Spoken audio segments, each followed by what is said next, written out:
आप सभी लोगों को प्रणाम करता हूं। मेरे सामने आदरणीय संजय पाठक जैसे बड़े व्यक्ति बैठे हैं, उनको प्रणाम करता हूं। कुलदीप मिश्रा जी बैठे हैं, उनको प्रणाम करता हूं। यादव जी शायद चले गए क्या 10 साल, उनको प्रणाम करता हूं। सामने जितने महनी लोग हैं सबको प्रणाम करता हूं।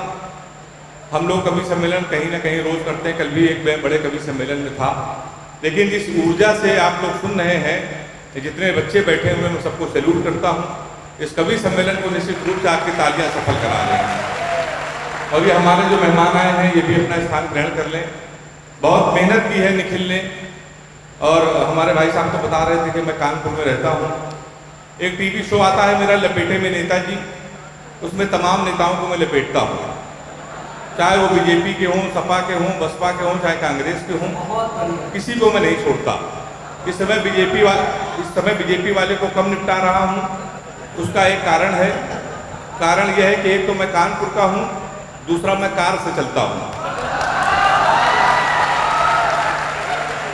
कानपुर वालों की कार का पलट जाए, एक बार ताली बजा दीजिए तो भरोसा है। तो मैं भाई साहब बहुत दूर रहता हूँ। हमारे मीडिया के लोग भी आए हैं, बहुत अच्छे, बहुत बढ़िया कवि का पाठ करके हमारे साथ छोटा भाई मिलिंद मित्तल गया है। पाकिस्तान को उसने बिल्कुल खत्म कर दिया है, पाकिस्तान को निपटा दिया है। अच्छा, हम लोग हाथ से कभी हम लोगों से लोग कहते हैं यार तुम्हारे अंदर क्या देश प्रेम नहीं है, तो हमने कहा पाकिस्तान को निपटाने के लिए 1 घंटे की कविता पढ़ने का क्या मतलब है। मैंने तो 4 पंक्तियों से उसको निपटा दिया। अभी जब स्वर्ण पदक हमारे नीरज चोपड़ा ने जीता, तो एक वीर रस के कवि ने कल कहा, मैं रसूलाबाद में था, कि जो भाला फेंका है उसने स्वर्ण पदक पाया, वो हम पाकिस्तान को उसमें फेंक के निपटा देंगे। तो हमने कहा पाकिस्तान 2 कौड़ी का देश, वो भाला फेंकोगे। मैंने 4 पंक्तियों से उसे निपटाया। हमने कहा कपड़े जिसमें टंगते हैं, चौथी पंक्ति में मजा आ जाए तो हाथ उठा के ताली दे के मुझे शुरू कर देना। कपड़े जिसपे टंगते हैं वो कीली फेंक के मारेंगे। कपड़े जिसपे टंगते हैं वो कीली फेंक के मारेंगे। कसी हुई ना मिल पाई तो ढीली फेंक के मारेंगे। जो भाला फेंका नीरज ने वो चीन की खातिर रखा है।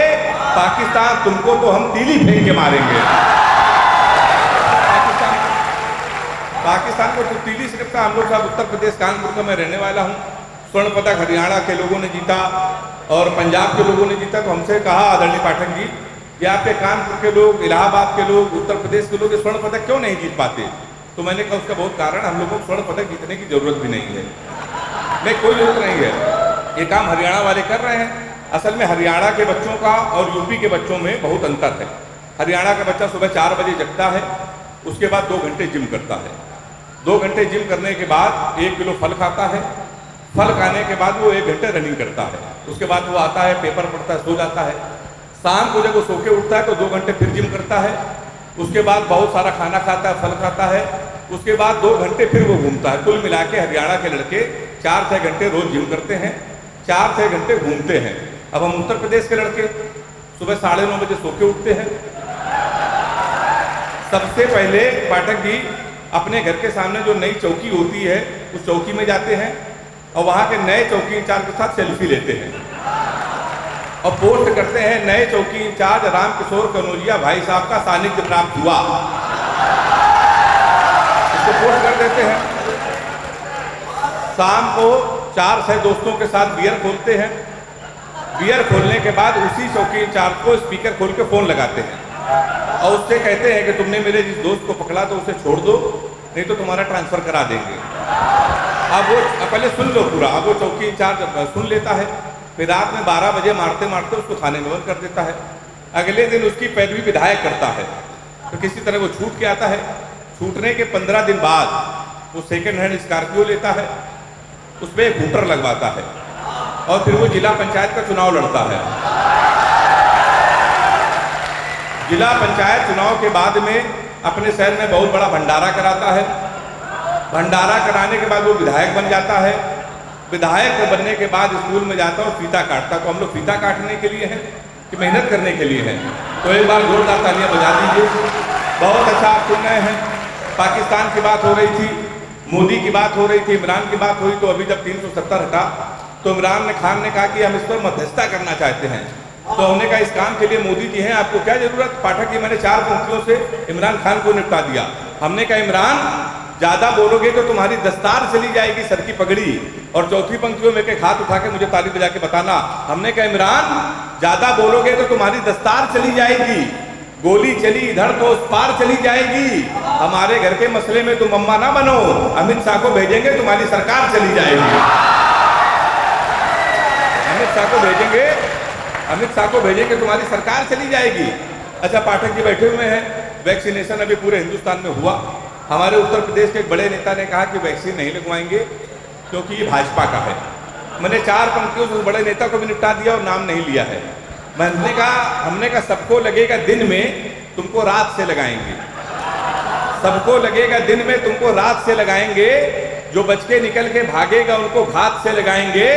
राम भक्तों को टीका लगेगा आराम से बहुत, पर दंगाइयों को योगी जी अपने हाथ से लगाएंगे। तो साहब हम लोग तो बहुत दूर रहते हैं। उत्तर प्रदेश का मैं हूँ। लोगों ने कहा कि कोरोना हुआ तो सरकार ने कुछ नहीं किया। मैंने उस पर भी 4 पंक्तियां लिखा और उन लोगों के समर्थन में लिखा जिन्होंने ये कहा पाठक जी कि सरकार ने कुछ नहीं किया। तो मैंने 4 पंक्तियां लिखा। हमने कहा ये सच है कि कुछ हुआ भी नहीं है, ये सच है कि कुछ हुआ भी नहीं है, हमारे लिए कोई दुआ भी नहीं है। कोरोना ने हम पे सितम इतना ढाया, बहुत दिन से उसको छुआ भी नहीं है, बहुत दिन से उसको छुआ भी नहीं है। और 22 में अखिलेश जीतेंगे कैसे, साथ में उनके अब तो हुआ भी नहीं है। तो ये हिंदुस्तान की स्थिति है। बहुत बढ़िया आप सुन रहे हैं। प्रीति जी आई थी, प्यार मोहब्बत की बातें करके गई थी। मैं तो कानपुर का हूँ, उत्तर प्रदेश का। जब से योगी जी ने मुख्यमंत्री का पद संभाला है तब से मैंने प्यार करना बंद कर दिया है। उत्तर प्रदेश की पुलिस का भरोसा नहीं, कहाँ से हम लोग उठा लिए जाए। मैंने 4 पंक्तियां लिखी। हमने का भरोसा तुम्हारा न करते तो क्या करते, दूर जाने का इशारा न करते तो क्या करते, योगी की पुलिस जब पीछे पड़ी हो तुमसे किनारा न करते तो क्या करते। तो मैं बहुत दूर रहता हूँ, प्यार मोहब्बत से अच्छा दूर क्यों रहता हूँ, उस पर भी मैंने 4 पंक्तियां लिखी। हमने कहा एक फूल तुझे देने के लिए सस्ते में ले लिया, मैं प्यार क्यों नहीं करता। एक फूल तुझे देने के लिए सस्ते में ले लिया, देखे ना कोई इसलिए बस्ते में ले लिया। फूल तुझे देने को निकले थे जाने मन, पर बजरंग दल वालों ने उसे रास्ते में ले लिया। पाठक जी मैं बहुत रहता हूँ प्यार मोहब्बत से। अच्छा, प्यार मोहब्बत से इसलिए लड़कियों से आप कोई भी क्वेश्चन करो तो इतना ऊट पटांग जवाब देती हैं। हमने एक लड़की से पूछा, हाँ नौजवानों बड़ा अच्छा, हमने एक लड़की से पूछा तुम्हारा फेवरेट कलर क्या है, तो उसने कहा स्टूपिड कहीं के, कोई मैच्योर क्वेश्चन नहीं पूछ सकते। तो हमको उससे पूछना पड़ा। हमने कहा 0.8 मिलीलीटर सल्फ्यूरिक एसिड को न्यूट्राइज करने के लिए कितने मोल बाइकार्बोनेट की जरूरत पड़ेगी। तब उसने बताया हमारा फेवरेट कलर पिंक है। तो मैं साथ बहुत रहता हूँ। अच्छा, पाठक की लड़कियों की बीमारी होती है। किसी लड़की का आप गौर से देख लो तो कहेंगी देखो कैसे कुत्ते की तरह देख रहा है, ना देखो तो कहेंगी कुत्ता देख भी नहीं रहा है। ताली पर हाथ उठा के बजा दीजिए जोरदार। हमारा ये निखिल कह रहा था, मेरा एक बहुत टिकटॉक पे बहुत वायरल हुआ। मैं यहाँ पर पहली बार आया हूँ, मैं आप बता दूँ मैं प्यार मोहब्बत से पाठक जी इसलिए दूर रहता हूँ। मेरा एक बचपन का दोस्त है, उसने हमको रोते रोते के लिए विक्टोरी सुनाई थी। अभी जब ये सुनाऊंगा तो ये ताली आ गई, व्हाट्सएप पे बहुत वायरल हुई है। तब से मैंने कसम खा ली ना प्यार करूंगा ना किसी को प्यार करने दूंगा। वो ना विक्टोरी आप लोगों को सुना दे रहे हैं, हिम्मत हो तो प्यार करके दिखा देना। ये हमारे शैलेश भैया को भी बहुत पसंद, उनका आदेश था। वो ना विक्टोरी कुछ इस तरीके की है, जब हम 3 साल के थे तब वो पैदा हुई थी। हम कक्षा 2 में आए, वो KG में आई। हम 5 में आए, वो 4 में आई। हम हाई स्कूल में आए, वो 9th में आई। हम इंटर में आए, वो 1st ईयर में आई। फिर हम SSC की तैयारी करने लगे। हम SSC की तैयारी कर रहे थे, वो 1st ईयर में आ गई। हम SSC की तैयारी कर रहे थे, वो इंटर में आ गई। हम SSC की तैयारी कर रहे थे, वो BA में आ गई। हम SSC की तैयारी कर रहे थे, वो MA में आ गई। हम SSC की तैयारी कर रहे थे, उसने B.Ed कर लिया। हम SSC की तैयारी कर रहे थे, उसने M.Ed कर लिया। हम SSC की तैयारी कर रहे थे, उसने M.Phil कर ली। हम SSC की तैयारी कर रहे थे, उसने PhD कर ली। हम SSC की तैयारी कर रहे थे, प्रोफेसर बन गई। शनिवार को उसकी शादी, इतवार को हमारा SSC का पेपर है।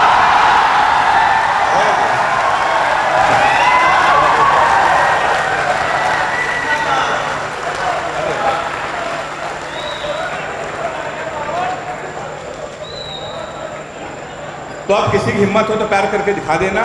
प्यार आपको कभी नहीं कर सकते। अच्छा, तमाम बिल अभी पास हो गए। योगी जी ने, पाठक जी, सबसे अच्छा एक बिल पास किया।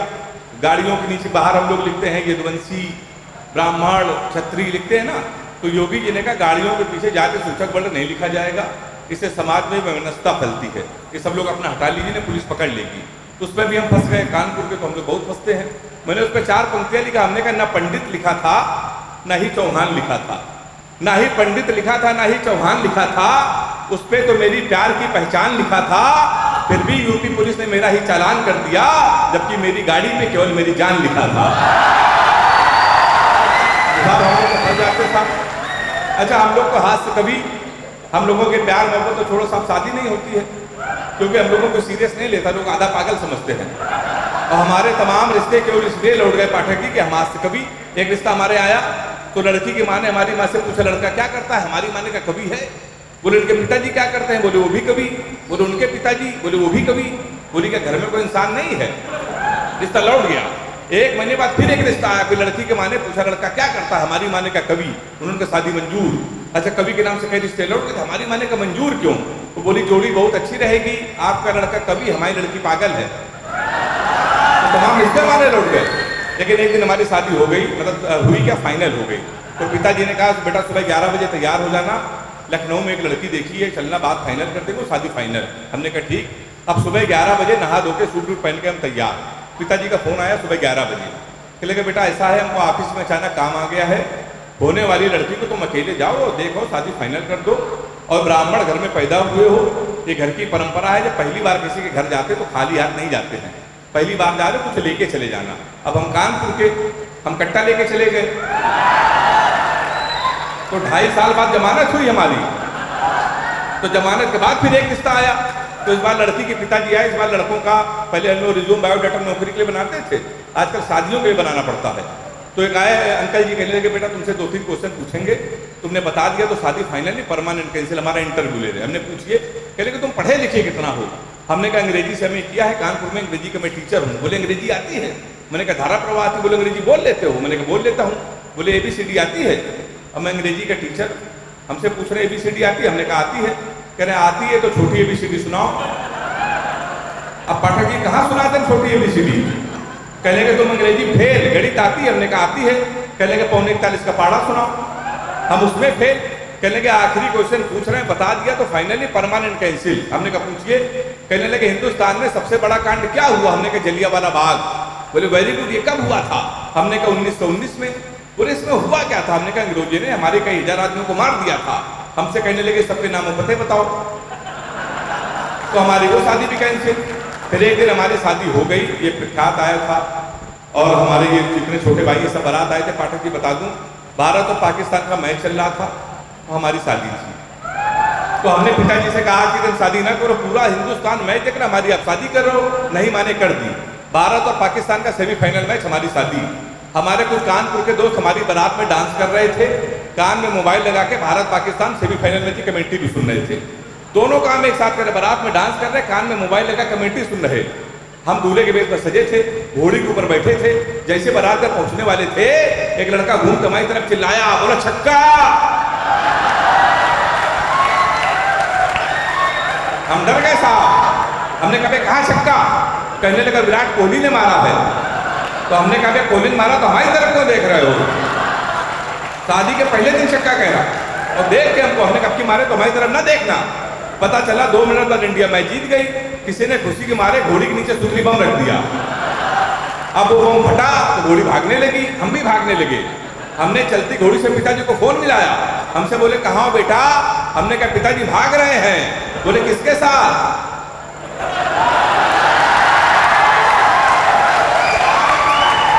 शादी तो आप लोग ऐसे बजा रहे जिसमें बारात आए थे। हमने कहा घोड़ी के साथ। बोले मैं शर्म नहीं आती? भागना तो किसी लड़की के साथ भाग जाते।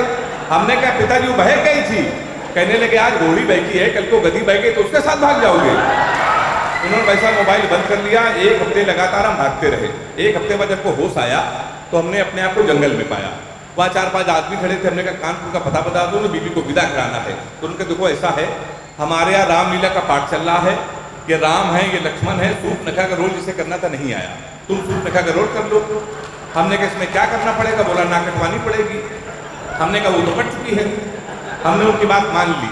रात भर सूर्पनखा का रोल किया। सुबह 4 बजे हमारी आँख खुली, हमारे असली कपड़े गए, वहाँ के आदमी गए। सूर्पनखा की ड्रेस में पैदल पैदल हम अपने घर पे।